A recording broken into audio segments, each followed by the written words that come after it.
Today we are having a direct, adult conversation about two real-world venues some people explore for anonymous or semi-anonymous sexual encounters: glory holes and sex cinemas.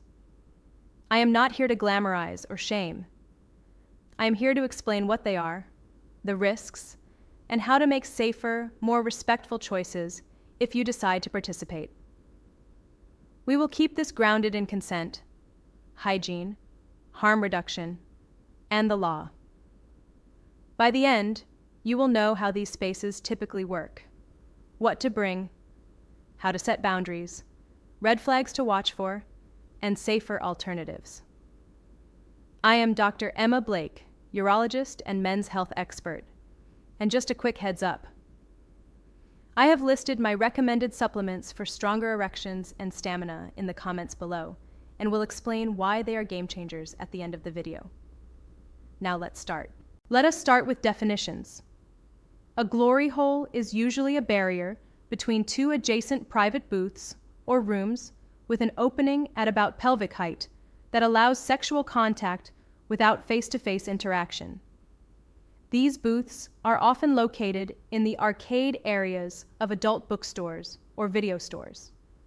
A sex cinema is a small theater that plays adult films where individuals or couples watch, sometimes with a designated section for couples and general seating for others. In some cities, there are hybrid spaces with private booths, viewing windows, and communal rooms. These venues exist. Their legality and local regulation vary widely. Before you consider any visit, you are responsible for knowing your local laws and for respecting the rules of the venue. If anything feels unsafe or coercive, leave. Why do some people go? Anonymity, novelty, voyeurism, or exhibitionism, a desire to feel desired, or a way for couples to add a charged environment to their own intimacy. Those motives are not moral judgments, they are human drivers. But the same elements that make these spaces exciting can increase risk. That is why we put safety, consent, and health first. Here is the simplest, most important framework to bring with you. Consent must be explicit, ongoing, and sober. You never owe access to your body. You can stop at any time, for any reason. No one is entitled to touch you without your clear yes. Nonverbal go and stop signals should be agreed with your partner before you enter. If you are attending as a couple, talk on the drive over about boundaries, roles, and an exit plan. Decide exactly what is on the table, what is off the table, and what the "we are done now" signal is. If you cannot say it out loud beforehand, do not do it there. Let us talk about hygiene and infection risk. Any sexual contact carries risk of sexually transmitted infections. The risk changes with the act, barrier use, number of partners, and local prevalence. You reduce risk significantly by using new, intact condoms or other barriers for each partner and each act, by avoiding contact with any visible sores, cuts, or rashes, and by not engaging if either party is intoxicated or unable to consent. If oral contact may occur, a condom or cut-to-size dental dam is a harm reduction tool. Bring your own supplies. Do not rely on a stranger's barrier to be present or safe. Now let us do practical harm reduction checklists, starting with what to bring in a small bag.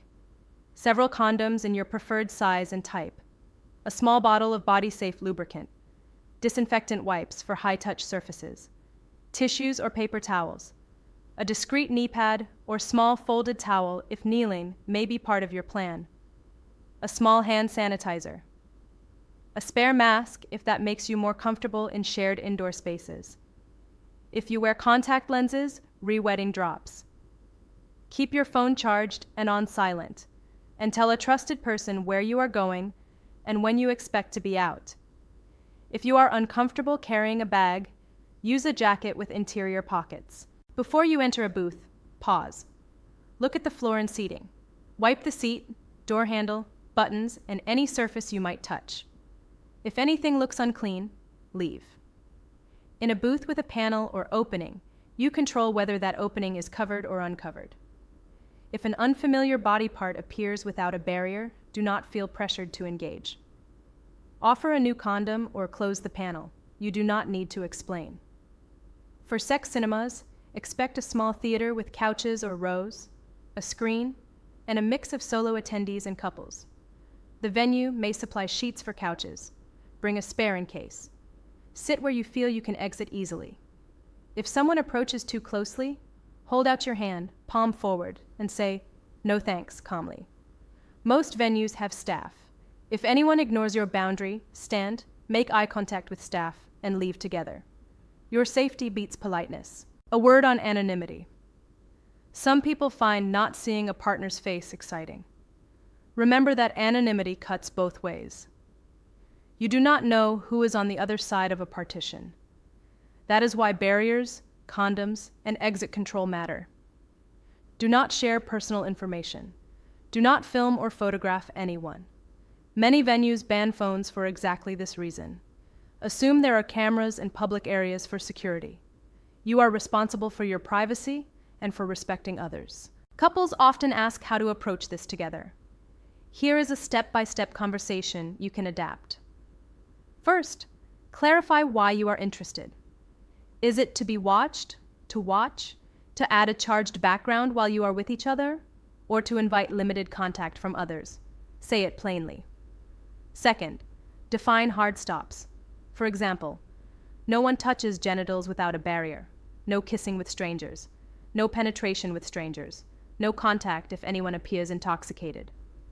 Third, assign roles. One partner may be the boundary anchor, who watches the room and intervenes if lines are crossed. Fourth, agree on a phrase that ends the encounter immediately.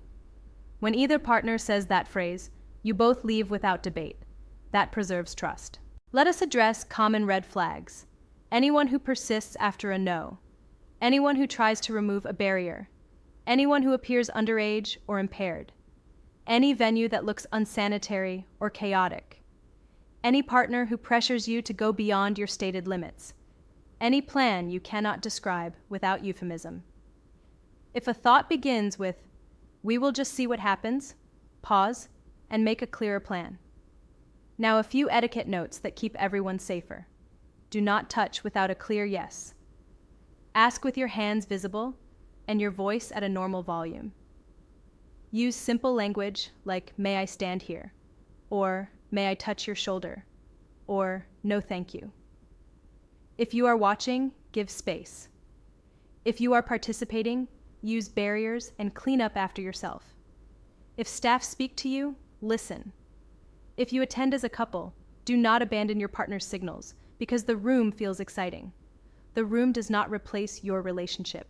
For those who want the charge of a shared erotic space with tighter safety, consider alternatives. A reputable sex club with clear codes of conduct and on-site staff. A private play party where hosts vet attendees and explain rules. A couples-only night with monitored rooms. These settings typically enforce consent visibly, clean between scenes, and remove people who cross boundaries. That extra structure lowers the cognitive load so you can relax together. Let us talk about aftercare, which is the part people often skip. After any charged experience, your nervous systems may feel buzzy or ungrounded. Plan something quiet afterward.